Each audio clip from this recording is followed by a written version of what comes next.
enjoy out there. Christian Martin digs in, and the first pitch of the game is a fastball in for a strike at 12:05 p.m. Glad you're with us here at the Harrington Athletics Village in Brighton. Martin foul tips the 0-1 into Landwehr's mitt, and the count 0-2. Christian Martin, a junior out of Amherst, Virginia. Second in the ACC in doubles this year with 10 so far. Rolls this one to the left side, a charging Roach, and it's 1 up, 1 down for John West. Roach, the third baseman, playing more in the shortstop spot with the shift up. Yeah, and that's exactly what we were just talking about in terms of the sinker, in terms of what it does to left-handed hitters. Watch how it tails away a bit and explodes inside from the bat. But, you know, that's one of those times where you need to have your defense alert and you pitch to contact, and the contact, you know, needs to go to a spot where your defensive alignment's going to be standing. So Carson DiMartini, the batter. It's a little bit of a different shift against him. Roach is playing his normal third base spot, and then there are 3 infielders on the right side. Lines this one out to center, and Leary tracks it and makes the grab 2 away. When you play an offense like this, right, that Virginia Tech has, that's averaging almost 10.5 runs per game, feels like a solid first inning is so important for a starting pitcher. Oh, absolutely. You want to get out of this one as quick as possible, not only to keep your pitch count down, but also to just build the confidence, especially when you know you're playing against guys who can put the ball into play, and you're using your shifts and your alignments. If all works out well, that's what you want. You want it early. You don't want to have to play from behind on that. 0-1 on Chris Cannizzaro, the grad student who played his first 4 seasons at Bucknell, now in his 6th college season, second at Virginia Tech, and earlier this year reached 200 career hits. He is one of 16 players active in the country with 200 hits, and Boston College plays him to pull. 0-2.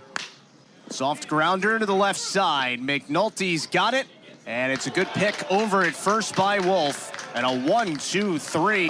Kind of his first hiccup of the season. Wasn't great last weekend against Louisville. 3 runs in 3 innings after 8 innings and just 3 runs on the road against Notre Dame before that. First one to Leary is popped up and out of play. Well, anytime you got a freshman on the mound, you know that, especially in these conditions, that some of his movement might not be there on any given or particular game.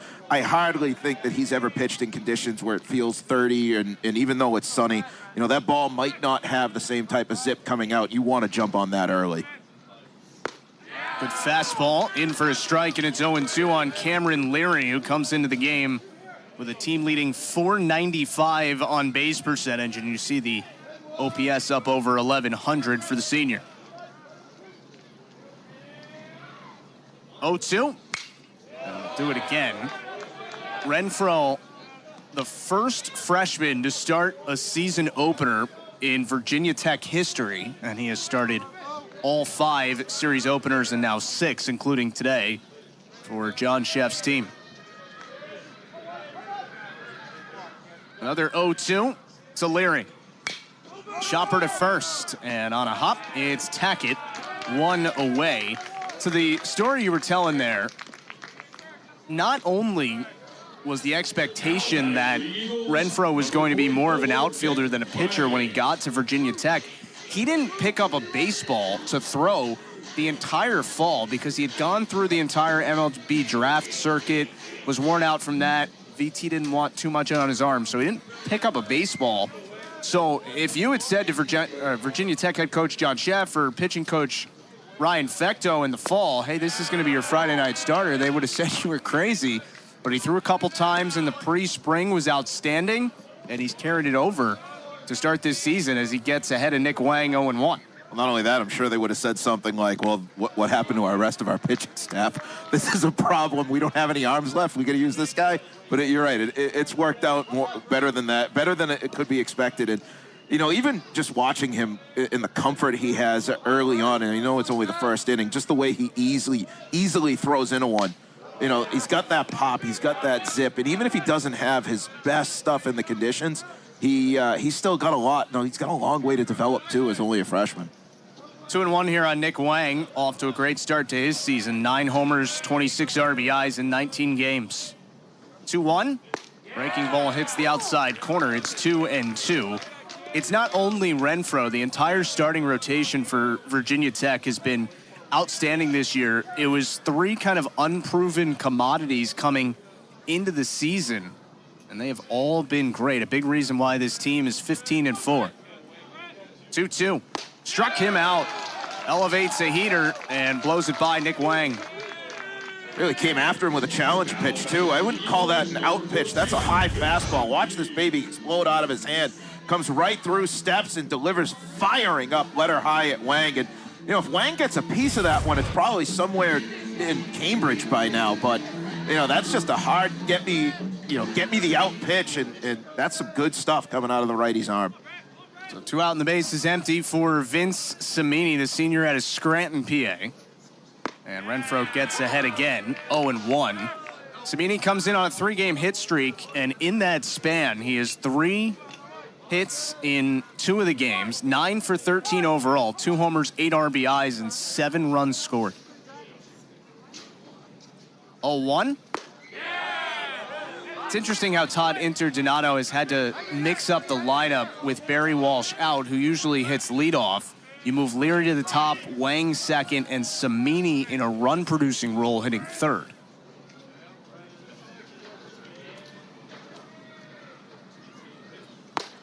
Yeah. 1-2.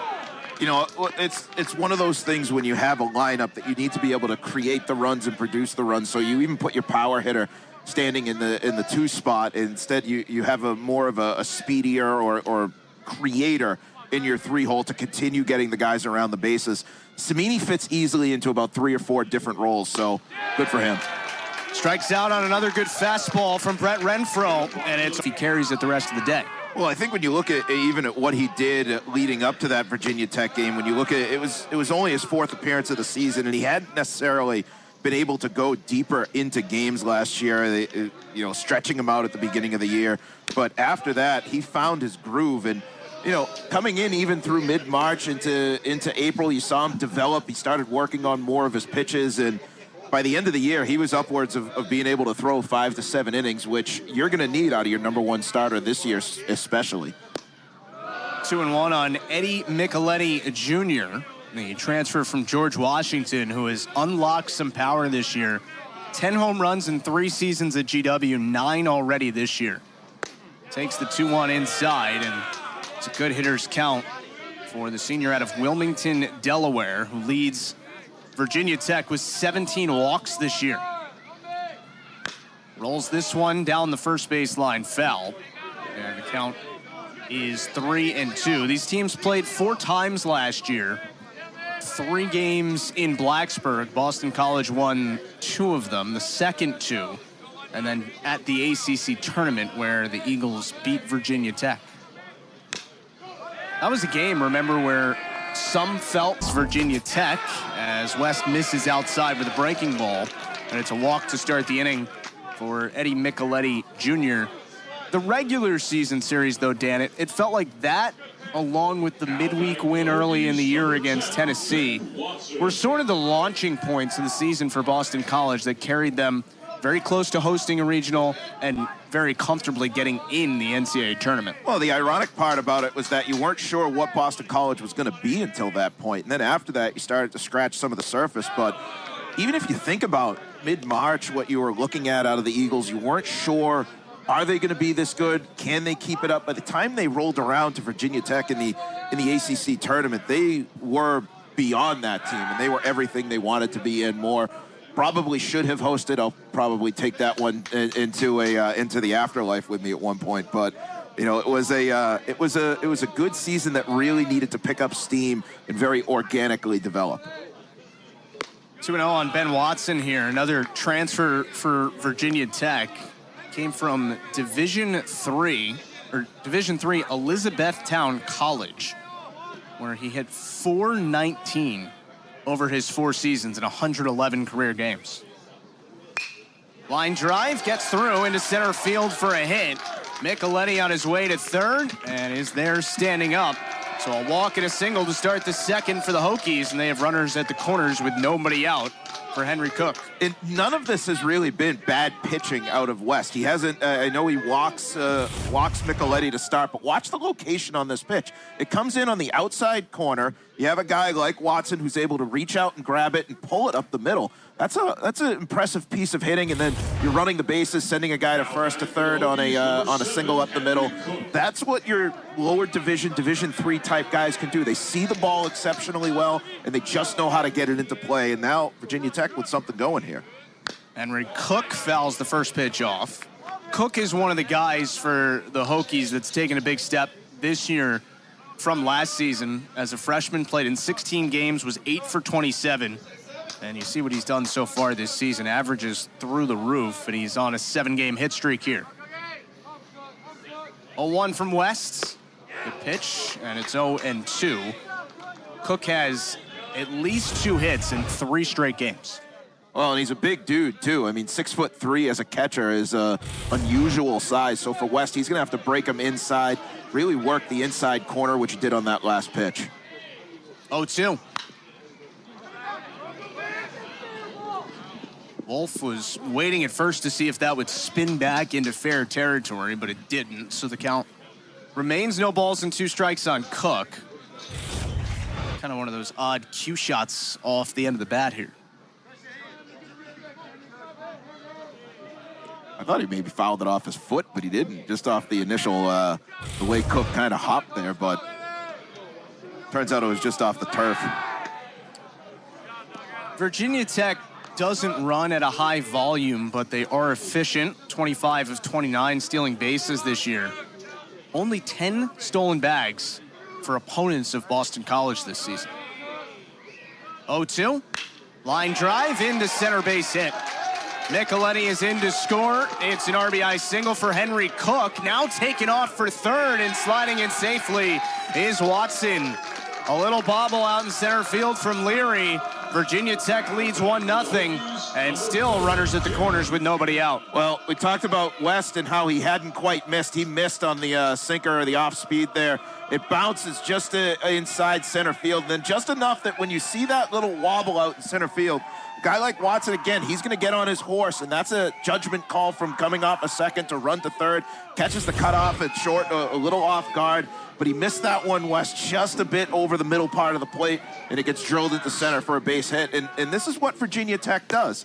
You get your runs in bunches. You're able to get a guy kind of on his heels a bit early in an inning, and you start to move the guys around the bags. You're in the exact same situation with first and third that you were, one hitter ago. It's David McCann, and that is behind him. Great play by Parker Landwehr. So after a first inning where West threw nothing but strikes, he's been behind in counts in this inning. So 3 of the 4 hitters, he was 0-2 on Watson, who got him for a hit anyway. 2-0, and it's 3-0. McCann, the DH, freshman from not far from here, Trumbull, Connecticut. Union Tech beat East Tennessee State in their midweek game this week, 14-4. After winning 2 of 3 at Louisville to move to 5-1 in the ACC, BC lost its midweek game on Tuesday against crosstown rival Northeastern. Big spot for West here to try and limit damage in the second inning. McCann rips this one into right, another base hit. Watson scores. It's another RBI single, this time for David McCann. 2-0 Hokies in the second. And another situation where West just kind of missed on the pitch. And, maybe it's a bit of uncomfort in the cold, but you see where the pitch kind of comes down. It was interesting to watch where Landwehr had the mitt a little upside down, where he was trying to track the pitch and bring it down into the lower part of the zone, and didn't quite have the little momentum on it. Instead, it gets drilled again into right field, and it's a case of a pitcher missing on a couple of different spots. 18 games this year, but we can also just hit the ball around the yard. Single, wear you out, and it's really hard for anybody to get us out 27 times. And Boston College is going to have to get him out 54 times today because it's a doubleheader. What they have 1 through 9, it is hard to deal with. Well, and you're looking at a lineup that can go 1 through 9. I mean, most baseball teams will go 1 through 7. Have a couple guys in there that are just great defensive players, but when you have a 1 through 9 lineup, you can also do different things. You can run first to third. You can do hit and runs. You can bunt. I mean, these are the different things that you can do to float balls over the infield, bleeding them in, get on base. I mean, you see even there with Cook and DeMartini in the lineup, Micheletti. These are all guys that are in the top 10 being able to get on base. And, they just know how to continue to get guys around the bags. And Westo gets that out, and that's going to be a very big deal for BC. Getting the off-speed going outside. See, there's the drop that he didn't get on those 2 pitches that were hit to the outfield. A big strikeout there of Tackett. Now it's the 9-hitter Clay Grady. 2 runs across here for Virginia Tech in the second. And a breaking ball's away, 1-0. Sometimes it's just a matter of pulling a couple miles an hour off of it. Like if you're trying to throw with all the break and all the slide off your fingers, you're not going to get it. Just loosen the grip a bit. Chopper to third, Roach to the bag for 1 across. That is late, but they do get the lead runner. And now it's first and second, and 2 down for the top of the order in Christian Martin. Now batting for the Hokies, number 3, Christian Martin. I thought Roach would have gone to second, try to go around the horn for the double play, but getting the lead runner, I think that's a judgment call. I mean, a guy like Roach is going to have the green light to make the play either at third or go the short way to second. I guess that's why I'm up here and why I was never a corner infielder in my day. Christian Martin bounced to shortstop, but the third baseman fielded it his first time. No shift here with first and second, as opposed to the bases empty. And he swings through the breaking ball 0-1. Got a piece of it, but right into Landwehr's glove. This is what you talk about with limiting damage, right? Virginia Tech had first and second, nobody out, 2 runs already in. Wouldn't be a bad job by West if he could get out of this just down 2-0. 1-1. Well, the strikeout was a big deal. I mean, you think about it, what it did at that point was it didn't change a whole lot on the base paths, didn't change what you can do if you're Virginia Tech, but it just put a tool back in his toolbox with 1 out.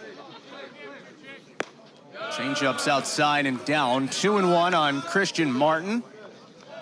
Hitting .353 entering the game today. Prior to this season, he was named the 17th best second baseman in the country by D1 Baseball. Virginia Tech's entire infield was ranked in the top 30 positionally by D1 Baseball. So top 30, third baseman, shortstop, second baseman, first baseman. That's foul, and it's 3-2. They have been without Garrett Michelle, who hit .339 with 11 homers last year as a freshman. They've been without him since March 1st. He got hurt in the game against Stony Brook, so this lineup could even be deeper than what we're seeing today. A group that has scored at least 10 runs in 12 of the 19 games before today. Those are Wake Forest numbers. 3-2. Got him looking, strike 3. Martin knew it. Second strikeout of the inning for John Wood. .351, slugging .595. 4 homers and 22 RBIs. And 13 of those RBIs have come in his last 10 games. First one from Renfroe is in the dirt, ball 1. Well, I guess in the turf here in Brighton. We'll allow it. It's always going to be in the dirt. There are some terms that just we can't let them die, even though technology and science are trying to take them from us. Good fastball, and it's 1-1. John Sheff said in his entire career, between the time he was the head coach at Marist, head coach at Maryland, took them to 2 super regionals, and now the head coach at Virginia Tech, he said he doesn't know if he's seen a freshman who's got as good of stuff and is as prepared to pitch at this level on this stage as the guy you're seeing on the mound right now, Brett Renfroe. That's high praise, and it's not hyperbole about whether or not he's got the stuff. And And it's all about putting it together then at this stage. And you're going to have a couple of years of which you can tinker and work on his mechanics and get him physically right to be able to give you 6 innings every single time he's on the mound. And that's maybe what the scouts are now starting to look at is, okay, can we extrapolate what he should be in a couple of years so that the stuff can match the ceiling? 2-2. That misses. Full count on Wolf. Renfroe with a 31-8 strikeout to walk ratio in 27 2/3 coming in. Patrick Roach on deck, hoping that Wolf will be on base by the time his plate appearance comes. Payoff pitch. Struck him out. Wolf chases a high fastball, and it's 3 straight strikeouts for Renfroe. It's so hard to lay off high fastballs, and especially when you have the ability to blow it by a guy as a pitcher. That's a dangerous weapon. And on that pitch, I mean, maybe a little bit too high for a guy like Wolf to go up the ladder and get it. Instead of being letter high, it winds up being shoulder high, upwards of the chin. But nevertheless, knowing if you're Renfroe that you can challenge with 2 strikes and do that is a very dangerous weapon BC has to account for. Roach takes a strike. Jeff Gosney, our home plate umpire today. Will Prestwood is at first, Art Thigpen at second, and Tim Rosso at third. Good numbers to start the year for Roach, the senior. Had a big year last year as well. 1 ball, 1 strike the count. Roach was 0 for 4 in the game on Tuesday against Northeastern after a 4-hit, 5-run scored series against Pitt last weekend. 1-1. And the count is 1-2. Virginia Tech missed the NCAA tournament last year after maybe the best season it had ever had the year before. They were the number 4 national seed going into the NCAA tournament, won their home regional, and were 1 game away from the College World Series, lost a Game 3 of a Super at home against Oklahoma. 1-2, got him.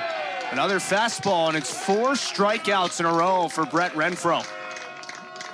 I'd love to be a fly on the wall in the BC dugout right now based on these high fastballs. Can't hit him, can't lay off him right now for BC. That one coming in, and as soon as Roach took the swing, he knew it was by him. You could see the facial expression that he was swinging out of his shoe tops, but I mean, you've got to wait for that thing to come down a little bit more. BC's swinging, I won't call them at balls, but those high strikes, those high fastballs are gobbling them up right now. And a ball delivered to Parker Landwehr. Last year, Virginia Tech was 9th in the country in scoring, right? 8.8 runs per game. And what kept them from having a successful season by their standard was subpar pitching, right? The team ERA was 5.71, which was 11th in the ACC. Team ERA is under 4 through the first 19 games this year. That's the difference between a non-NCAA tournament team, and I know it's early, but a team that 19 games into this season looks like definitely a candidate to, host another regional. And it's all about getting into your going through your motions and you're figuring out what you want to do. I mean, you look at the way that they're comfortable on the mound and comfortable with the way he's throwing the ball. It's all about the release point and everything along with it. Even that pitch, that's going to be outside for a ball doing when you look at the way that they're just getting comfortable with walk rates and everything that have been dropping. 3-2 on Landwehr. Second full count of the inning for Renfroe, but he's 1 pitch away from potentially striking out the side. 3-2. And Landwehr earns another pitch. Yeah, you saw the comparison there. All the numbers just drastically better on the mound for Virginia Tech this season. Partly because guys have been better also, but they've been able to have the same weekend rotation 5 weeks in a row to begin the year, which just defines roles, which is uber important, especially in college baseball. Another payoff, and Landwehr lays off, so that's what you're talking about. He went back to the elevated fastball. Landwehr is able to take it. He's on base. Sometimes you have 1 bad outing, 1 bad inning. This early in the season, especially in college baseball in general, it'll tilt your numbers a bit away from you. This rotation has been among the best, and that's all you need sometimes to fix. Isn't it so funny? You need to fix something, and you go out and you fix it, and look what happens to your team. 0-1 on Cam Carraher. Grad student transferred from Southern New Hampshire University. 0-1. And the count even at a ball and a strike. And it's new guys, right? I mean, Renfro's a freshman, Parliament, who we'll see in game 2, transfer from Rutgers. And nowadays, you're not just relying on your recruiting to fill holes. Obviously, the portal, a big way to fill them as well. Landwehr, not really a base stealer over at first. This has popped up. Into shallow left, Canizero in. And he makes the grab to end the inning. So Boston College gets its first base runner on a walk. Bounce. First pitch of the inning is popped up, third base side. Roach might have some room over there, and he makes the grab. So 1 pitch, 1 out. Good start to the inning for John West. Looks like Roach might have had a little bit of contact over at third base there. And you can see, or we can see, kind of an apology from the Virginia Tech third base coach over there, saying, my bad, that's Kurt Elbin, who made a little contact with Roach. Yeah, he knew it too, because he was looking up, looking for the ball, and Roach was coming across and standing on the tracks with the trains coming through. He's lucky that Roach had his head on a swivel. But in that swing also, I think everybody was watching it go up in the sky because DeMartini didn't quite really like the swing he put on it. Canizero sends this one out to left center. Long run for Leary, and he makes the catch. Wonderfully done in center field by Cameron Leary. Boy, Leary was on his horse early, and the amazing thing about the way the ball left the bat and went out towards the gap was that Leary had no hesitation on it. It comes right off the bat, and he's automatically sprinting towards it. First step, sizes it up, and he takes that little step back towards the warning track halfway across the center field line that he takes, because he knows he's going to have to dive, so he takes the forward momentum onto the ball instead of coming at it from the side. That's a strong defensive play out there in center field by Cameron Leary, which is not his natural position in the outfield either. So to see him make a beat on a ball like that and understand it is an incredible play for the center fielder. So after a bit of a tough second inning where John West gave up 2 runs on 3 hits and a walk, he's gotten the first 2 outs of the third on 3 pitches. Now he faces Eddie Micheletti, the right fielder. Micheletti walked and scored in the second. 3rd in the ACC in homers, 4th in slug, 8th in OPS entering this weekend. Had a 5-game home run streak that started during the Notre Dame series and ended on Tuesday. Most people are content with hit streaks. How about home run streaks? 1-1. And that's in the dirt. 2 balls and a strike. These are the last 10 games for Eddie Micheletti.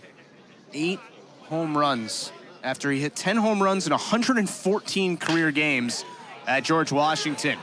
Good play by McNulty. It's short, and it's a 1-2-3 inning for John West.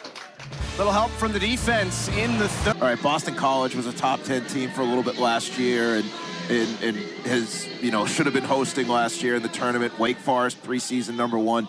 Now you're starting to see the teams that say, hey guys, remember us? Florida State, Clemson, they're back on the come up, and that is a very dangerous prospect for the rest of the country. First pitch from Brett Renfro is a strike to Adam Magpok. It is 8-9-1 in the Boston College order here. Magpok has really swung the bat well lately and earned himself a spot in the outfield with Walsh out of the lineup for BC. Breaking balls down and away, and it's 1-1 on the freshman. Had 2 appearances in the Pitt series, went 3 for 4 with a homer and 4 batted in. Helped BC to that 16-10 win on Saturday and then a 7-3 win Sunday. Means a little more pine tar perhaps. 1-2. We'll blame that on the BB core. That's the new era of the bat that's been around for the last 10 years or so. You see him swing and whoops, cold day. Maybe the grip not as good. Renfroe has already punched out 4 today. That's lined into right field, and it's the first hit of the game for Boston College. Solid single for Adam Magpok. And you wonder if the adjustment is coming, because every time Renfroe's been ahead in the count, he's went high fastball, and guess what he went with here, but he missed by a little bit. Yeah, and that high fastball is such a hard pitch to swing at unless it's going to miss, and it's going to miss a little bit lower. On a guy like Magpok, you see the way he swings the bat. He's a little more compact, standing a little further down, so trying to hit the zone, it's going to come in where then he explodes up into the ball. So he gets that single across, and now BC going to get some action on the base paths. McNulty lays down the bunt, and he extends his ACC lead to 5 sacrifice bunts this year. Now it's a runner in scoring position with 1 out for the top of the order. I mean, statistically, it works out that this is now where you want. You have a guy in scoring position for the top of the order. You know, this is that you're playing on the base paths, and that's what you're trying to do. You take away the double play. You're getting your action down, and for a guy like Leary, single scores 1, and you know these are just the things that you need to do when you know runs are at a premium. You know you might need a score. I can't think 2 runs is going to be the difference in this. Leary takes ball 1. If you're looking for differences under Todd Interdonato versus Mike Gambino as the head coaches here at Boston College, well, bunting is one of them. BC has already laid down more sack bunts this year than all of last season. 1-0. And for the seemingly first time today, Renfroe is way behind in the count. It's hilarious to me because there was a time period when people would lose their minds about the frequency of which Mike Gambino bunted, comparatively speaking, and it's just funny how bunting comes and goes, ebbs and flows in the game of baseball, and you know, Todd Interdonato loves it. Leary had a good cut at that one. It's 2-1. Came into the game hitting .308, but as we said, leading the team, Leary, with a .495 on base percentage. That's because he's walked 23 times already this season. There you see the resume of Todd Interdonato. Really good 16 seasons at Watford. Now here at BC. Picked back to second, and Magpok is there. This stood out to me. We have more than 900 wins combined in our head coaching matchup today as college head coaches between Todd Interdonato and John Sheff. I'm trying to fathom just how many games that is.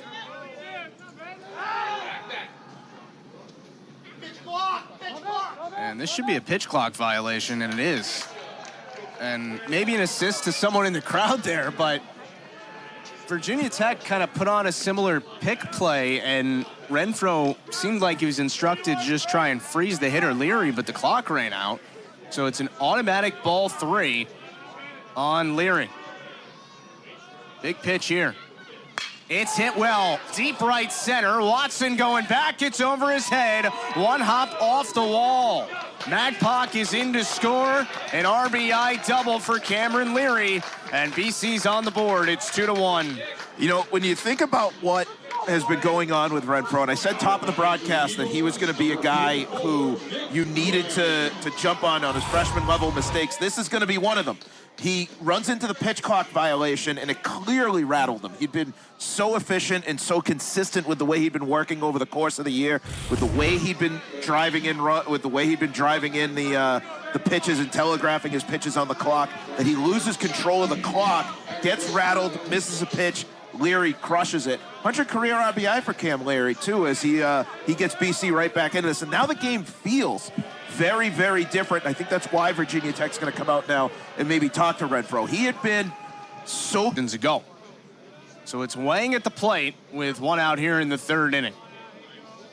Wang struck out swinging his first time. Had been red hot headed into the game Tuesday, but then went 0 for 4. But 6 for 14, 2 homers, and 7 batted in last weekend in 3 games against Pitt. And 7 home runs, 19 RBIs in his last 8 games. The 1-0. Good cut there from the former Patriot League Rookie of the Year at Holy Cross his freshman year before playing last season as a sophomore here at BC, and now a junior from Newton, Mass.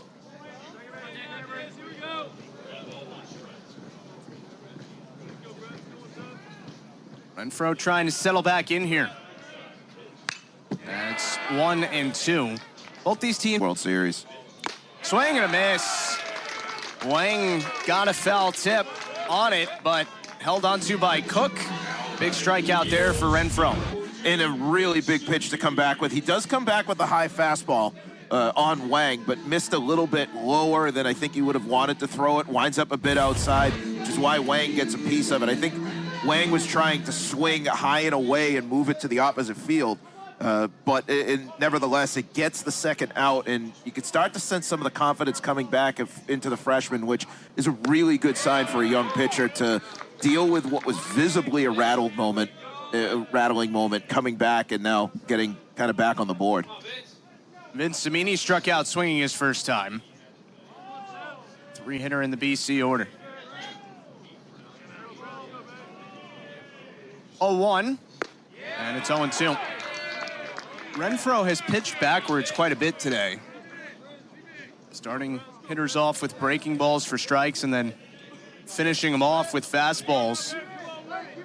All 5 of his strikeouts are swinging, all on high fastballs. 0-2 pitch. That's away. Yeah, normally you'd see a guy at least try to get someone to chase once. I mean, that's having confidence in the high fastball completely. And 5 strikeouts is a lot through where we are right now. I know that's averaging about 2 strikeouts an inning, but control has not been a factor for him. He knows exactly where he wants to put the ball, and he's put it there. He just hasn't switched things up. You wonder if BC will catch up to him. This is in the air to right, fairly well hit, but Michelini is there. And for, coaching the... I wish I knew, kind of the rationale behind it, or if there was a positive and negative, other than that, I've already looked down the first baseline trying to wonder what BC's doing and looked the wrong way twice. The breaking ball there from West to Ben Watson, and the count is 0-2. West retired the side in the first and the third in order, gave up the 2 runs in the second. Ground ball to Cimini. And now it is 5 in a row set down by John West. And, these shutdown innings are so important, right? After your team gets a little momentum back in the game with a run, putting up a 0 and keeping that momentum with your group. Well, we've seen that probably a dozen odd times over the course of even this year in the ACC, where a team has come out and needed like you said, the shutdown inning. But it requires you to work a bit quickly. It requires you to work efficiently and requires you to work with confidence, which we're seeing out of West. Saw it develop a bit in the third. We're seeing it again here. He is moving very quickly on the mound, and that is something that is, the clock is a bit of a newer advantage for a pitcher, where they learn how to use it and step out on the mound and just use it to their own advantage to make guys get in the box. Henry Cook down on strikes. 3-pitch K for West. 2 up, 2 down here in the 4th. And yeah, he is working noticeably faster here in the 4th inning than the rest of this game. Yeah, I think about just what they do, and if there's a conversation that says, use it, use the clock, work quickly, make them get in the box faster, make them uncomfortable in the box with the way that you're delivering your pitches. McCann lines this one out to right. Nice play by Caraher. And it's another very quick inning for John West. He's retired the last 8. It only takes 3 or 4 warm-up throws, one of which is from the stretch. As I said, he's been very definitive in the way that he toes the rubber and delivers his first ball. So, I think even getting him a 1.5-minute break just to walk back and forth from the dugout is going to be enough to settle him. And he seems, again, first time I've seen him, that he's been just a very deliberate, definitive pitcher, as opposed to West, who is, cranking up not the emotion, but just cranking it up. 1 ball, 1 strike here on Kyle Wolf, who comes into this game with a 4-game hit streak and hitting .432 over his last 10 games. Wolf was one of the strikeout victims for Renfro in this game today. 5 so far for the freshman right-hander. Renfro does a lot of things that would make you think he's a senior and not a freshman. Here's the 1-2 to Wolf. Popped up behind the plate. Cook has plenty of room. One out. Boston College has really started to do that, just how things kind of developed quickly for him. And part of that's the player development program that exists at Boston College. Whether or not you change from your head coach to a new head coach or staff to staff, you still have a lot of the same facilities where you can do a lot of the same things with guys like Vetrano, like with Wolf, and get them to eat right, get their bodies right, and create these top flight hitters for the next level. 1 ball, 1 strike here on Patrick Roach, who also went down on strikes his first time. 2 runs, 3 hits, no errors for Virginia Tech. A run on 2 hits and no errors for Boston College. Renfroe's pitch is in the air, foul. Tackett gives it a look, but it's out of play. I thought, the best way to maybe characterize it was that Boston College winning 2 of 3 at Pitt last weekend set you up to have a successful season, right? It's tough to get swept in your first ACC series on the road, but now you're 2 and 4, and if you can come home and take 2 of 3, then you're in a fine spot 3 series into the season. But that was a really important series win to get against the Panthers. 1-2's up and away. Yeah, you don't want to. It's almost a bit of the theory, which is you win at home, don't get swept on the road. Is how you just need to answer it. No, don't get swept in general, but if you can win all your series at home and you avoid getting swept on the road, you find yourself in a position where you only have to be a 500 team in conference to be effective and be effective at the national level. And if you can throw in another sweep at home or throw in an extra win or 2 along the way, that's the difference between being a team that is on the fringe of being a tournament team that gets in and has to travel versus a team that maybe gets to host a regional or play in a situation that's a more favorable bracket. 2-2 lined and caught at third by DeMartini. Well, you talk about his bat all the time, but he can do it with the glove as well.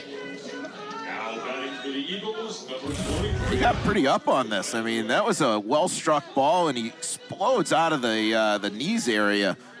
I mean, my shins are screaming watching that jump. He got up pretty good. And a little bit of a stinger over there. See him shaking off the hand. I think that one caught him in the pocket. They don't make gloves the way they used to, apparently, going back to the old school. Over there going, my hand. Caught it right in the palm. Parker Landwehr smokes this one foul. Had the home run distance, but it's a long strike 1. Boston College's 1 run came in the 3rd inning on an RBI double from Cameron Leary. Virginia Tech scored both of its runs back in the 2nd. 0-1 has popped up. Into shallow center. Watson coming in. The shortstop, Grady back. The second baseman there as well. And it is caught by Watson. Wow, that was nearly a disaster for Virginia Tech.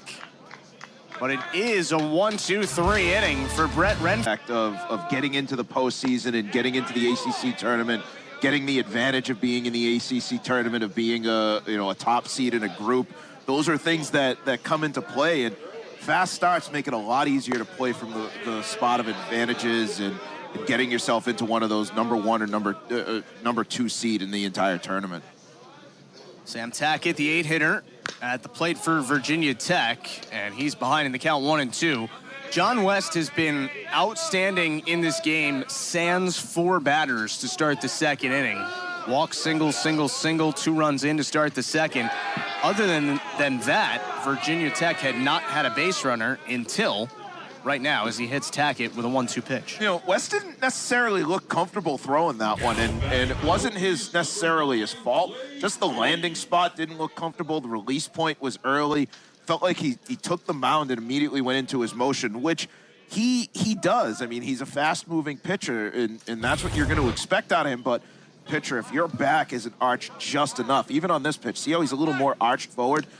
He overthrows it a bit to the outside, winds up getting the runner down a second, but you see even the way that he was arched over a little bit with his back, hunching the shoulders a bit, it gets him a little bit more into the pitch, which then when he stands and he comes through, if he's standing straight up, the way the arm slot's coming over 3/4, maybe a little closer to straight overhand, those are things that he needs to be careful of with the way he delivers the pitch.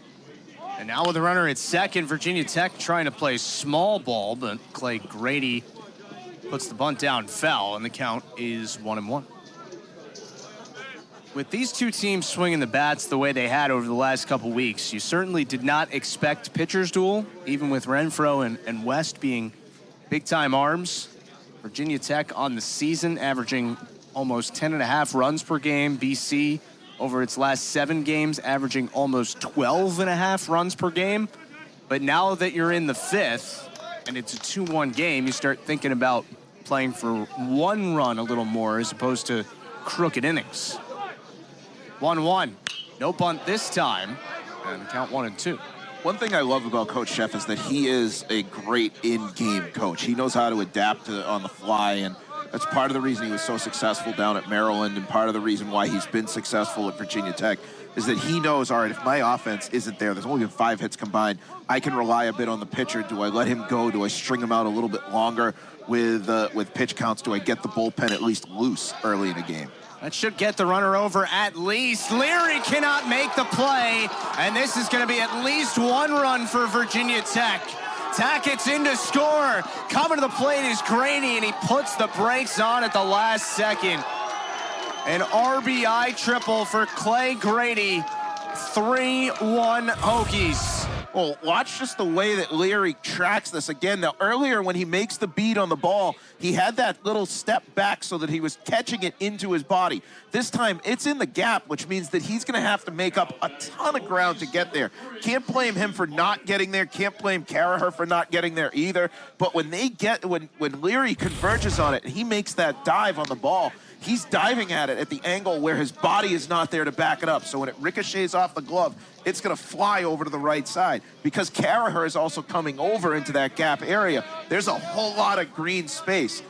Winds up getting the runner over to the third. It could have been a lot worse had BC not reacted the way that they did defensively when it ricocheted off the glove. Infield comes in here as it's back to the top of the order in Christian Martin, who's up for the 3rd time today. 1-0 from West, way outside, 2-0. By the way, that is Clay Grady's 4th triple of the season in his 19th game. And West, who already hit a batter in this inning, nearly threw that one to the backstop, has a wild pitch as well in this frame. 2-0 in the air to right. Caraher in, he makes the grab. Grady tags from third and scores easily. So a sac fly and an RBI, the 15th run batted in this year for Christian Martin, and it's a 2-spot. On that entire, getting the triple, getting the burst of speed, coming off the bag the way that he did. There was a guy who really wanted that inside the Parker, but then realized also, let me hold up and trust the guys who are behind you in the order. That's some heads-up base running by him. 0-2 here on Carson DeMartini, who is 0 for 2 today. Took an 0-for against East Tennessee State on Tuesday. But in the 7 games before that, 14 for 27. That's a .519 average. And 9 home runs, including 3 of them on Sunday against Louisville last weekend. 0-2 is down and away, and it's 1-2. Just 4 hits for the Hokies so far, but they have made the most of them. It's a 4-1 lead here in the top of the 5th inning. West has sort of lost the feel for that changeup. 2-2 the count now.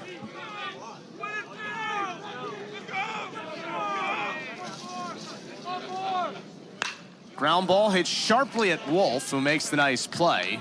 And that's the 2nd out. So 0 for 3 day for DeMartini, and he's now 0 for his last 7 after that monstrous week where he was the National Player of the Week. That one off the right field fence and over the right field fence. And when I talk about power hitting left-handed hitters, that's what I'm getting at. Being able to rock the hips, being able to drive through the ball. He was trying to do that a bit too much earlier in this game, maybe settling back. He doesn't have a hit in this one so far, but that's all an adjustment period, which is also the difference between playing in Kentucky versus playing in Massachusetts. 3 balls and no strikes here on Chris Cannizzaro, who's 0 for 2 in this game. And West has done a good job in terms of only allowing the 4 hits of understanding how to pitch to DeMartini too, and then how to pitch in these situations, how to get inside, break inside with fastballs, go outside. He's missed with the changeup, but if that changeup comes back to him, he needs to be able to have that to switch up the speeds and switch up the pitches. He's gone away from the sinker a bit in these middle innings. And he walks Cannizzaro here, so a 2-out base runner with 2 runs already across for the Hokies here in the 5th inning. You know, Cannizzaro, back in 2021, was the Patriot League batting champion at Bucknell when he hit .355. And he's gotten even better since he's joined Virginia Tech, hitting .420 this year coming into this game. Eddie Micheletti, the batter, and the pitch is outside, 1-0. You wonder how factors play into that. You wonder how, playing at home, playing in situations, playing situational type hitting, getting different alignments help you see kind of those numbers that were on the screen too of how Virginia Tech plays in certain situations, understanding what a shift looks like, how to play against the shift, how to hit, how to run. You wonder how much of that also goes into it when you're on a team that has the 1 through 9 tools that Virginia Tech today. That speaks to what we were talking about earlier with West gave up 2 in the 2nd in a bit of a shaky inning, 2 in the 5th here, I should say. But other than that, the 1st inning, the 3rd inning, the 4th inning were all 1, 2, 3 innings. So when there's been nobody on, Virginia Tech has gone quietly, but when they've had threats, they have pushed runs across. 1-1. And one thing coaches always say, right? Leadoff walks will kill you. Well, in the 2nd inning, leadoff walk, 2 runs score. This inning, leadoff hit by pitch on a 1-2 count, and 2 runs have scored. That's grounded sharply over towards the Hokies dugout. It's 2-2. Funny how that usually works out for a coach, just not in the way they actually want it to sometimes. Like they'll say that, be like, okay, if we get a runner on, this will be you can get something going. Then if you're on the other side of it, you're like, hey, we don't want a base runner. We don't want the leadoff guy on. We don't put him on. We don't want that. That's in the air to center. Leary tracking it back, stops well in front of the track, and the inning is over. But the Hokies get 2 more other players to develop young men into ball players. But when you start seeing other coaches use your methods that they've learned and develop their own methods out of, it starts to really get you to understand. And Coach Szefc is being far too humble about it, which is that these guys that you will have left your impact on the game because there are 3 programs that if they all win, they're all winning because of you. 1-1 here on Cam Carraher to start the bottom of the 5th. Renfroe now pitching with a 4-1 lead and faces the bottom 3rd of the Boston College order. Carraher skied to left his first time. That's too high. It's 2-1. And just to tie the knot on it, those 3 head coaches you saw there, so Matt Swope at Maryland, Rob Vaughn at Alabama, and obviously John Szefc here at Virginia Tech, are a combined 35 games over 500 this year, and we are not even in April. I wonder what their dinner would be like if all 3 of them made it to Omaha later in the year. If they sat around and said, hey, we're all here. Like, I would love to be a fly on the wall at that dinner. And they can all have a race with each other. Who's the first to get to Omaha?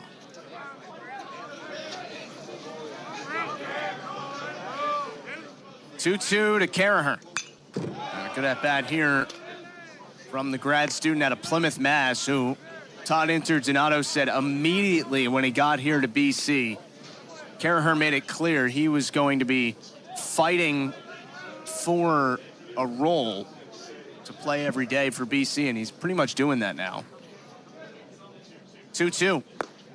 That is low, and appeal down to 3rd, and Tim Rosso says it's ball. I think about coaching staffs and when they come on as we'll take a look at that pitch. Yeah, a little low. I'd go with a little low, but they, I think about coaching staffs and what they all accomplish and what they look for out of their players or what they mention when they come in for guys, these are not guys that they necessarily recruited. These are not guys that they even went out in the portal and had a full conversation with to start. These are guys that they inherit. And when you have a guy who walks in and says, I have this wonderful opportunity to do something with this new coach who maybe didn't see me in his plans or doesn't know what his plans are, as a coach, you love that. You want guys on that roster every time. Leadoff walk for Caraher. And for the second time in this game, Boston College has the leadoff man on against Brett Renfro. Justin Glancy, Dan Rubin, our entire outstanding crew. Happy you're with us here at the Harrington Athletics Village in Brighton. First of 2 games today between the Hokies and Eagles, and they'll finish out the series on Sunday afternoon. Adam Magpok singled his first time. Third baseman DeMartini thinks he might be bunting this time. He is playing in. And that is way outside, so a 1-0 count on Magpok. Well, this is where you start to think if the bunt earlier in the game, the situation of wanting to bunt comes back to haunt Virginia Tech a bit, which is if you're expecting bunt here, there's a lot of space on the left side of the diamond. Absolutely. So with third baseman in, if you're Magpok, you can look for an inside-out swing if you're looking for your pitch. 1-0. 2-0. Shortstop Grady is shaded up the middle as well in double play depth, so that 5.5 hole, as they call it, you see it wide open. Drive a semi through there. They're deep in the outfield, too, and right. Wind is blowing across from right to left, more in than anything else. Nearly a wild throw there from Renfro, but Tackett handled it. So 2 balls and no strikes here after the leadoff walk, and could have been more of an issue if it weren't for that effort from the generously listed 6-foot first baseman Sam Tackett. 2-0 pitch, swing and a miss.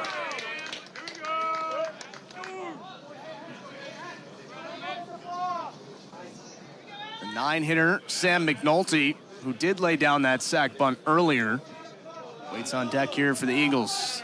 Todd Interdonato's team trying to get back in this ball game.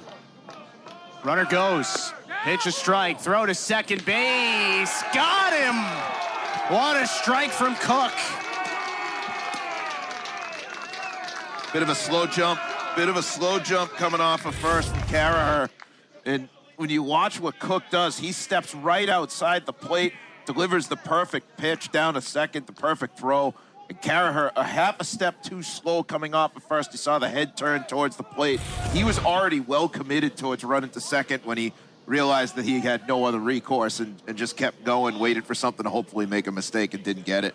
2-2, strike 3. Got him looking. 6 Ks for Brett Renfro. Well, sure changed the whole dynamic of the inning with that. You betcha. A little different with the placement of the fastball, too, is that at 94, 95 miles an hour out of the hand, he decides to go low with it. Instead of coming up high, decided to switch up and go knee high. And by using that pitch, it froze on Magpok at the plate, and that's what you wind up with. So now it's Sam McNulty, the 9-hitter.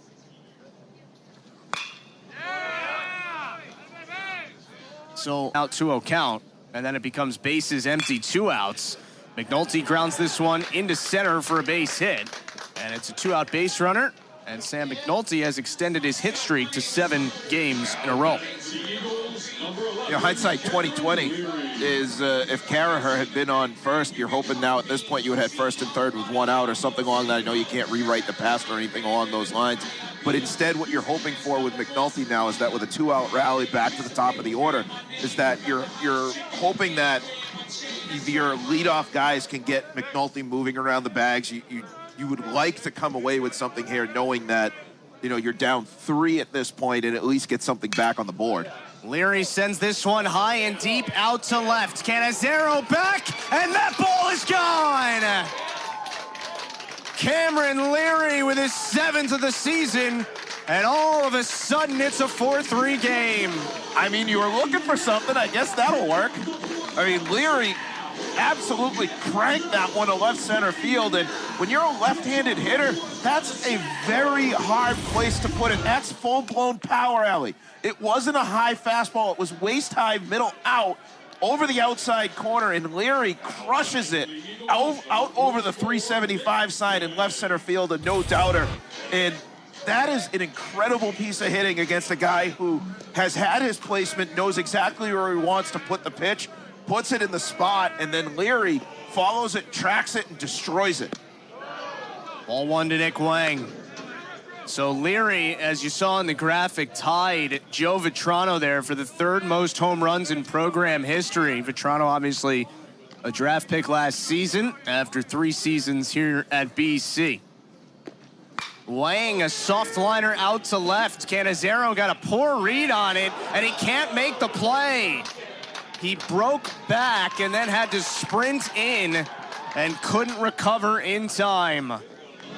That was a stinger off the end of the bat on Wang. He reaches out. He was kind of had moved the back foot back and almost golf swung it out to left.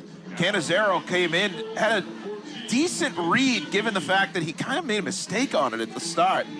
And then he lands and pops right out of his glove. And I think that was a bit of a stinger out. You see him blowing on the hand. I mean, it hurts when you hit the ground and he's trying to catch it out there. This is where you've been outdoors for Kertner last season, a 4.62 ERA in 23 appearances. ERA was over 7 in 2022. Did not pitch his freshman year. Redshirt junior out of Christiansburg, Virginia. First one to Cimini is low for ball one. Kertner, a hard-throwing right-hander. You're not going to get a lot of movement. There's not a lot of mystery to these pitches either that he's going to throw. He's going to come out and throw some gas to head back to the dugout with it. That gets away from Cook, and Wang is into scoring position on the wild pitch. Yeah, you're coming away with a pitcher who does have a breaking pitch, who does have a hard slider, but when he didn't look comfortable throwing that at all, and what I've seen is him blowing on the hand, trying to get warm, and you know, you get the mentality coming out of the bullpen of I'm going to throw this one by everybody and get ready and get in there, but you're still going to give yourself a couple of pitches. He's gone 2-0 to Cimini. That the one thing he has to do here is just get his one strike and get himself comfortable on the mound. I think that is a key. Now, I come back to the weather a bit, and this is what I'm coming back to. It has gotten colder as this afternoon has gone on. We've lost the sunshine. Kertner, for reasons of which are not on my head, has gone with the no sleeves underneath the uniform. He's cold. 2-0 to Cimini. Swing and a miss. The little delay there was a brief issue with the communication between the dugout and the catcher, Cook, where they give the signs through the headset, but it's all good now. 2-1. Good breaking ball. 2-2. See what you do there is you take a little bit off a pitch, and I mentioned that about West earlier. Release the grip a bit. Throw maybe 1 mile an hour, 2 mile an hour slower. You get more of a grip, more of a heart, more of a pitch than a throw. And Kertner does a nice job getting back from 2-0 to make it 2-2. Even with that foul ball, he's had a little bit more on it. He's got a little more movement. He's not trying to just gas the pitch. He's trying to pitch. He's not trying to throw. Another 2-2 to Vince Cimini. Runner goes, pitch grounded through for a base hit. Wang in to score easily, and Vince Cimini has tied this game at 4. I suppose loosening up your grip and getting more movement, getting the right stuff on it, you still have to hit your spot and put that one right in a spot where Cimini gets barreled it. He just barrels it right on the ground. Watch where this pitch comes in, right across the top upper third of the barrel. Cimini drills it up the middle, and since there is a lot of space to the left of that shortstop position, it's going to go right in, and Wang didn't need to look twice. He was taken off, and he was coming across for that run. Now here is Kyle Wolf. He hits this first pitch 1 mile to left. Canizero just watches it fly. Kyle Wolf, 2-run blast. Boston College on top 6-4. Well, we talk about barreling a pitch. That pitch was absolutely destroyed. You know, we mentioned earlier about Wolf. the comparisons to Joe Vitrano, the things that those hitters can do, the power hitters, when they rock back, I was mentioning it earlier about DeMartini, when you rock back on your back leg and shift the weight forward, he shifts right into it, has that high leg step, and as soon as it's off the bat, he knows it's gone. Now, I'm out there in the left field. If I'm out there, first of all, I'm impressed with the fan who, underneath the blanket, was like, I'm gonna make a feeble attempt to at least put my hand out and grab it.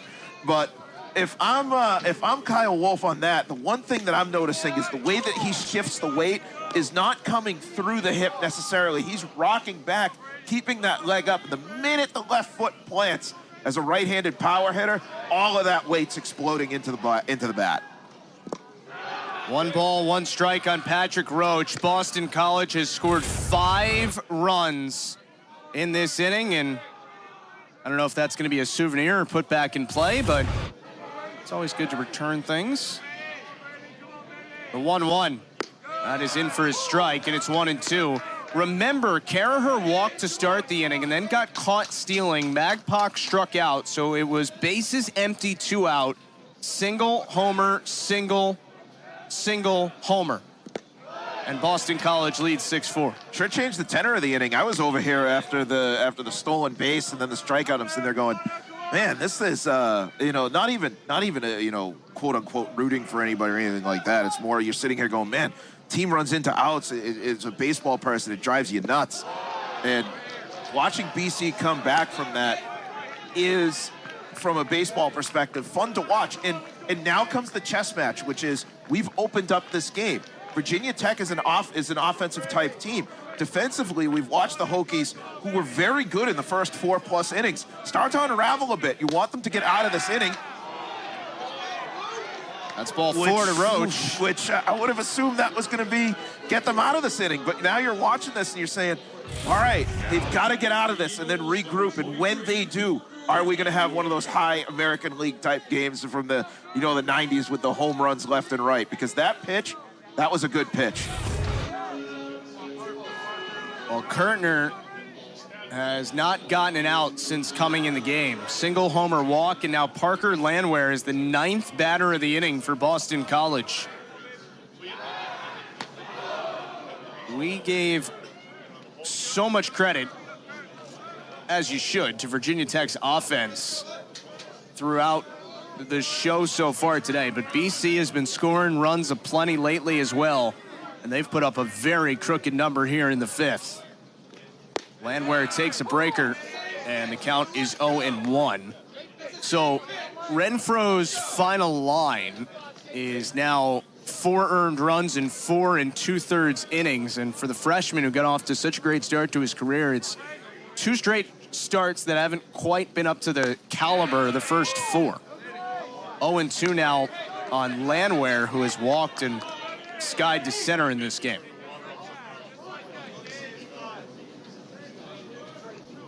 Runner at first is Roach with 2 down.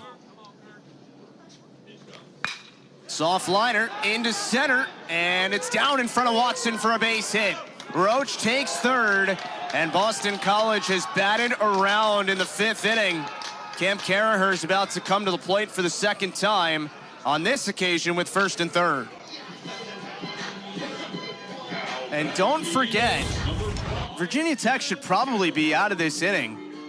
You see this play out in left on the single from Nick Wang. Now, at that point, it was after the Leary home run, so it was 4-3, but that would have been the 3rd out. Since then, BC has scored 3 more times, and we're obviously still going here in the bottom of the 5th. Well, I think we might actually be keeping to go, too. I think Kurtner might get the hook here from this inning ends. BC has not had a ton of action down in their bullpen. Virginia Tech's gonna have a bit of a window to come at West in the top of the 6th, and once this inning gets out of it. Now, you're hoping that you get out of it in the next 2 pitches or so. Cam Caraher walked to start this inning and then was caught stealing. 0-1 is away, and Landwehr, with a bit of a delayed steal, took off for 2nd, and Virginia Tech just let him go. Caraher, the 10th batter of the inning.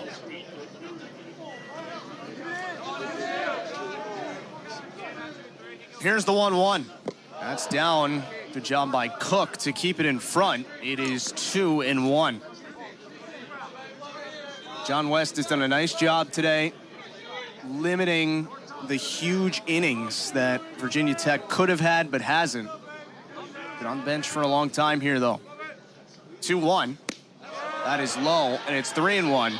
Meanwhile, keeping the Hokies to 2 runs in the second and 2 runs in the fifth has kept Boston College in the game. Virginia Tech has now fallen behind and is in danger of this game kind of spiraling out of control here in the fifth. 3-1. In for a strike, 3-2.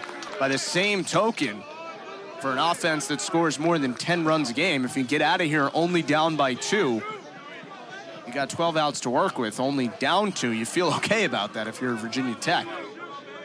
3-2. Carraher takes ball 4, and they're loaded for what looks like will be a pinch hitter. Now batting for the Eagles, number 2, Adam Magpok. Excuse me, it is Magpok flipping around to the right side. And the bases are loaded for him, and now he has to face a switch hitter batting from the right side. Bases loaded, 2 out in the fifth. And ball 1.